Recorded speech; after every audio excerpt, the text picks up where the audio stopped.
The term hypersonic is frequently misunderstood.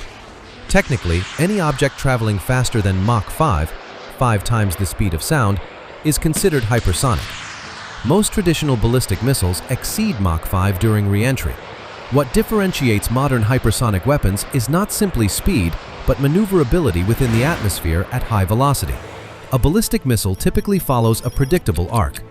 Its trajectory can be calculated after launch. A true hypersonic glide vehicle, however, is designed to maneuver laterally and adjust its path during atmospheric flight, potentially complicating interception. In recent days, Iran announced that it had deployed what it describes as its most advanced missile system against American forces in the region.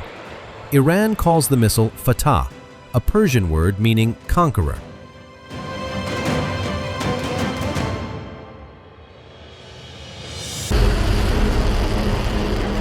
An unveiling ceremony more than 6 months in the making.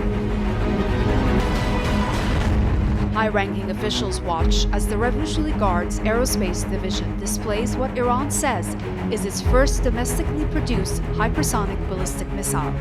In June 2023, Iran unveiled what it described as a significant breakthrough in missile technology, a hypersonic weapon known as the Fattah missile.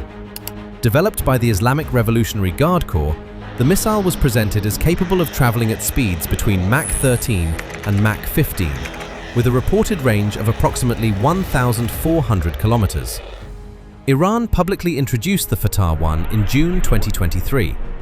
A second version, known as Fattah-2, was revealed in November of the same year. Both systems are road mobile. The missile is mounted on a multi-axle military truck, allowing it to be transported and launched without a fixed launch site. This mobility increases survivability and reduces the likelihood of preemptive strikes. The lower portion of the system appears to be a solid-fuel ballistic booster.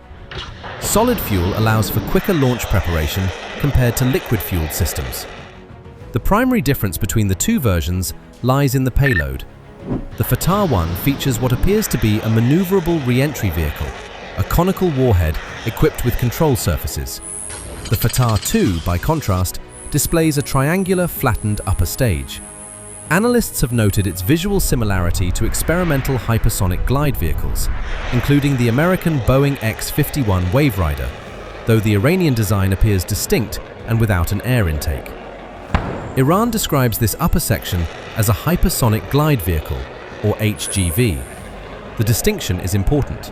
It is for deterrence. We build this missile so that our enemies don't even think about any acts of aggression against us. Iranian officials have made several specific claims regarding performance. They state that the missile can reach speeds between Mach 13 and Mach 15. They report a range of approximately 1,400 to 1,500 kilometers. They describe the payload as a conventional warhead weighing around 200 kilograms. Iranian media have also suggested that the missile is capable of evading advanced defense systems, including Israel's Arrow missile system, the American Patriot missile system, and the Naval Aegis combat system. During public military parades in Tehran, banners displayed alongside the missile have read, "400 seconds to Tel Aviv." Such messaging is both strategic and symbolic, but performance claims in military programs often require independent verification. Independent defense analysts have offered cautious evaluations. Researchers at the International Institute for Strategic Studies have suggested that the Fattah-1 appears consistent with a maneuverable re-entry vehicle mounted on a ballistic missile, rather than a fully developed hypersonic glide system. Other analysts note that sustained maneuvering at extreme speeds presents significant engineering challenges, including thermal stress, guidance stability, and propulsion control. Some Western experts have argued that while Iran has made substantial advances in solid-fuel missile technology, there is limited public evidence demonstrating operational hypersonic glide capability at scale.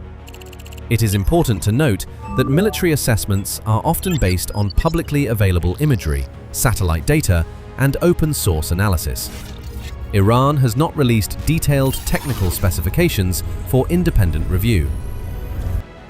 In April 2024, Iran conducted a large-scale strike against Israel, referred to as Operation True Promise 1. The attack included ballistic missiles, cruise missiles, and drones. Most were intercepted with assistance from Israeli and American defense systems. In October 2024, a second wave of missile strikes followed. A number of missiles penetrated defenses and struck military facilities, including Israeli air bases. At that time, there was no confirmed evidence that the Fattah-2 system had been deployed.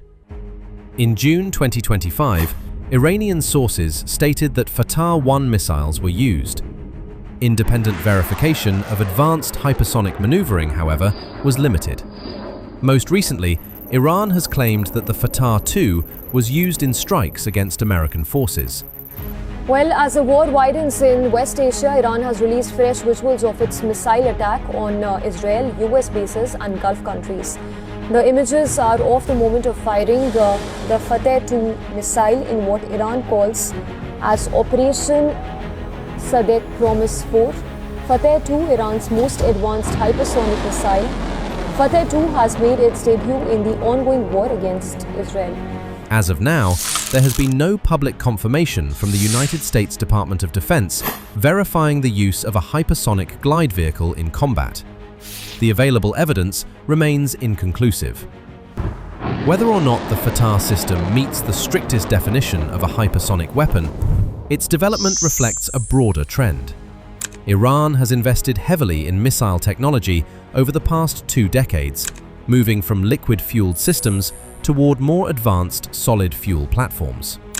Even incremental improvements in maneuverability can complicate missile defense planning. Systems such as Iron Dome and higher-tier interceptors were designed primarily to counter predictable ballistic trajectories. If adversaries introduce increased unpredictability, interception becomes more complex and more costly. The strategic impact may therefore lie not in whether the Fattah is unstoppable, but in whether it introduces enough uncertainty to influence military calculations. At present, 3 points appear clear.